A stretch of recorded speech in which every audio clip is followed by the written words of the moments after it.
1258 ईस्वी में अर्तुगरुल गाजी के घर एक बेटा पैदा हुआ जिसका नाम उस्मान रखा गया।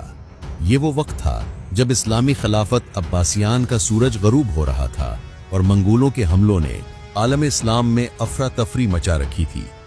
काई कबीला जो अपने सरदार अर्तुगरुल की क़यादत में अनातोलिया मौजूदा तुर्की आया था, सल्जोकी सल्तनत की वफादारी में एक छोटी सी जागीर यानी बीलक का मालिक था। अर्तुगरुल ने अपने कबीले को बहादुरी और हिकमत से संभाला और जब उनका इंतकाल हुआ तो उस्मान को कबीले की क़यादत मिली। उस्मान सिर्फ 23 साल के थे, लेकिन उनके अंदर एक गैर मामूली दानिशमंदी और क़यादत की सलाहियत मौजूद थी। उस्मान ने सरदारी संभालते ही अपनी नजरें रूहानियत और इंसाफ पर मरकूज की। वो अक्सर अपने उस्ताद और रूहानी रहनुमा शेख अदीबाली की खानकाह में वक्त गुजारते थे।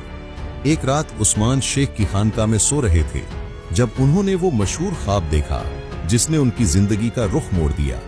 ख्वाब में उन्होंने देखा कि शेख अदीबाली के सीने से एक चांद निकलकर उनके सीने में दाखिल हुआ और फिर उनके वजूद से एक बहुत बड़ा दरख्त यानी शजर उगा जिसकी शाखें इस कदर फैल गईं कि उसने पूरी जमीन को अपनी छांव में ले लिया।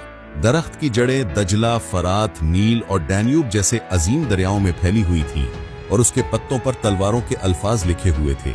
जब वो जागे तो हैरान थे और शेख ने इस ख्वाब की ताबीर ये बताई कि अल्लाह ने उन्हें एक ऐसी अजीम सल्तनत का वारिस बनाना मुकद्दर कर रखा है जो 3 बरे-आज़मों पर फैलेगी और ये सल्तनत इंसाफ और रूहानियत की बुनियाद पर कायम होगी। शेख ने उसके बाद अपनी बेटी माल खातून का निकाह उस्मान से कर दिया, जिसने उस्मान की जिंदगी के इस मकसद को एक रूहानी तकद्दुस अता किया। उस्मान गाजी ने अपनी फतूहात का आगाज 1299 ईस्वी में एक अहम फौजी कामयाबी से किया।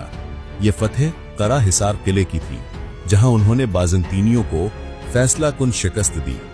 ये उनकी पहली बड़ी फतह थी जिसने उनके अज़्म को मजीद मजबूत किया। इसके बाद उन्होंने अपनी हिकमत अमली को जारी रखते हुए छोटे लेकिन कलीदी किलों और इलाकों को फतह करना शुरू किया, जिनमें यनी शहर और एनीगोल जैसे अहम मकामात शामिल थे। इन फतूहात में उनके भाई, बेटे और वफादार साथियों जैसे कुनूर अल्प और तुर्गुत अल्प ने उनका भरपूर साथ दिया। उस्मान की सबसे बड़ी कामयाबी सिर्फ जंगों में फतह हासिल करना नहीं थी, बल्कि उनके इंसाफ और रहमदिल रवैये ने मकामी लोगों को इतना मुतासिर किया कि कई बाज़ंतीनी सिपाही और आम शहरी भी उनकी फौज और रियासत में शामिल होने लगे। उनका मकसद सिर्फ जमीन फतेह करना नहीं था, बल्कि एक ऐसी रियासत कायम करना था जहां हर मजहब के लोग अमन और इंसाफ के साथ रह सकें। उस्मान ने बाज़ंतीनियों के खिलाफ कई फैसला कुन जंगें लड़ी। 1302 ईस्वी में कोयला हिसार की जंग एक अहम मोड़ साबित हुई।